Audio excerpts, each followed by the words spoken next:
नमस्कार बच्चों, आदाब, सत श्री अकाल। स्वागत है आप सभी का आपके अपने YouTube चैनल में। ओके, तो चलिए हम लोग पढ़ने वाले हैं आपके एनसीईआरटी बुक का जो केमिस्ट्री का विलियन चैप्टर है उसी का पाठ्य निहित प्रश्न है, यानी इन टेक्स्ट क्वेश्चंस है और उसी को हल करने वाले हैं, जो कि हेनरी लॉ के आपके प्रश्नों पर आधारित है। ठीक है, उनका जो फार्मूला हम लोगों ने डिराइव किया था, हेनरी फार्मूला, उसी पे डिराइव करने के बाद हमें उस पर आधारित न्यूमेरिकल को हल करना है। ठीक है, क्या आप तैयार हैं? साथ में नोटबुक और पेन लेकर के जरूर रखिएगा, चीजों को लिखना है और खुद से प्रैक्टिस भी करना है। ओके, चलिए लेट अस स्टार्ट।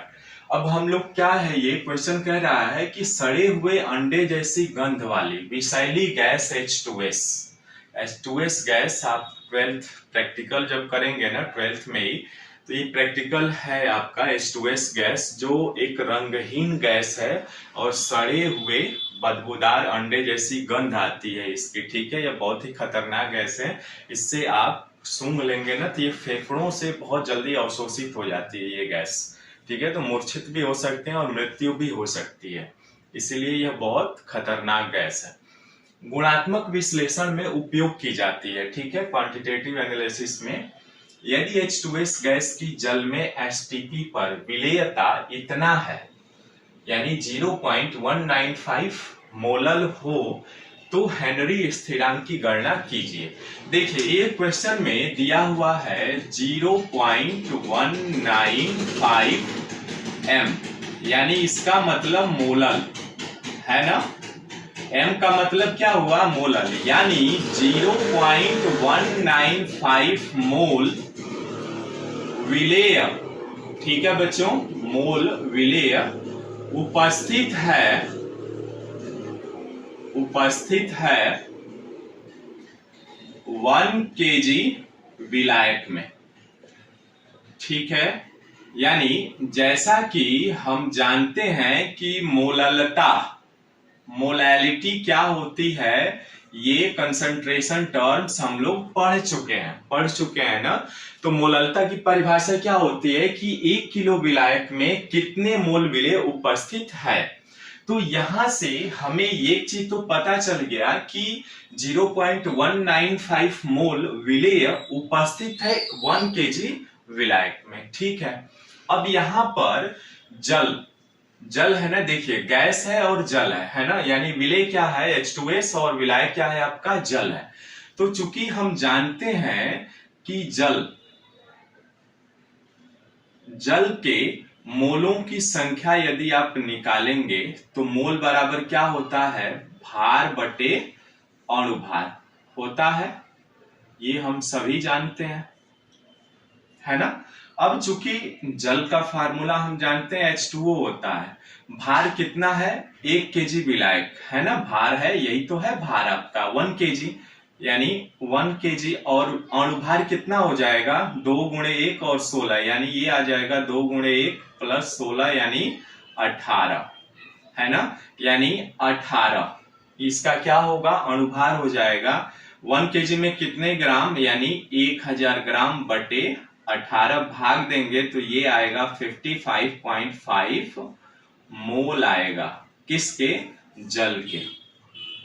ठीक है बच्चों, यहां तक तो आप जानते भी हैं, पिछले प्रश्नों में भी हम लोग हल कर चुके हैं। ठीक है, अब यहां पर ये हम जब निकाल लिए हैं जल के मोलों की संख्या, तो चूंकि हम जानते हैं कि एसटीपी की बात कर रहा है ना, तो एसटीपी माने क्या होता है? स्टैंडर्ड टेम्परेचर एंड प्रेशर, है ना। चूंकि हेनरी का फार्मूला हमें, हेनरी स्थिरांक का मान पूछ रहा है, तो हेनरी का फार्मूला हम जानते हैं क्या होता है? P बराबर KH x। ये x क्या है? मोल अंश है जो गैस इन लिक्विड है। ठीक है, अब यहां पर एसटीपी पर प्रेशर कितना होता है? तो प्रेशर होता है 1 बार। ठीक है, ये हम सभी जानते हैं। अब यहां पे जब प्रेशर आपने निकाल लिया तो हम जानते हैं कि मोल अंश बराबर, फार्मूला क्या होता है बच्चों? मोल अंश को x से निरूपित करते हैं। मोल अंश बराबर होता है विलेय के मोल विलेय के मोल बटे विलयन का कुल मोल, यानी विलेय प्लस विलायक, है ना, यानी विलेय के मोल और प्लस आपका विलायक के मोल, ये हम सभी जानते हैं, यानी विलयन का कुल मोल हो जाएगा। तो विलायक का मोल तो आपने निकाल लिया क्योंकि जल विलायक है, तो यहां से x बराबर N1 by N1 plus N2, ठीक है। अब देखिए N1 का मान कितना है आपके पास, ये दिया हुआ है ना, देखिए इतना मोल, यानी 0.195 बटे N1 0.195 प्लस विलायक के मोल कितने हैं 55.5, ठीक है। चलिए जोड़ लीजिए 0.195 और इसको जोड़ेंगे तो देखिए कितना आएगा, मैं जोड़ता हूं, दशमलव का जोड़ घटाना तो आता ही होगा आपको, तो 0.195 क्या करते हैं, दशमलव के सामने दशमलव कर लेते हैं, ठीक है, ऐसे जोड़ते हैं, देख लीजिए एक बार, 5 हो जाएगा, ये 9 आएगा, ये 6.55, यानी इतना आया आपका, कितना, इतना बटे 55.695, 1000 से ऊपर नीचे गुणा करेंगे तो ये आ जाएगा 195 बटे 55.695, ठीक है। मोल अंश कितना आ गया बच्चों, इतना आ गया। अब चूंकि हमें हेनरी स्थिरांक पूछ रहा है ना, तो हेनरी स्थिरांक यहां से KH का मान निकालेंगे तो P/X, यानी मोल अंश P कितना है 1 है, क्योंकि स्टैंडर्ड टेम्परेचर प्रेशर पर आंशिक दाब कितना होता है, एक बार होता है, और बटे में x का मान आपने इतना निकाला है, यानी 195 बटे 55.695, या इसको लिख सकते हैं 55.695 बटे 195। अब भाग दे दीजिए, जो आएगा आंसर हो जाएगा, ठीक है। भाग देना भी देखें, चलिए दे करके यहां से देखते हैं, 195 बटे 55.695, तो सबसे पहले इसमें भाग 556 में ले चलते हैं, कितने बार में जाएगा, 2 बार में, 2 पचे 10, 1 9 2 18, 19, 1 2 1 2 1 3, 306 हो गया, और 15 में से 9 जाएगा 6, और यहाँ 4 में से 3 जाएगा 1, ठीक है, 166 हो गया ना।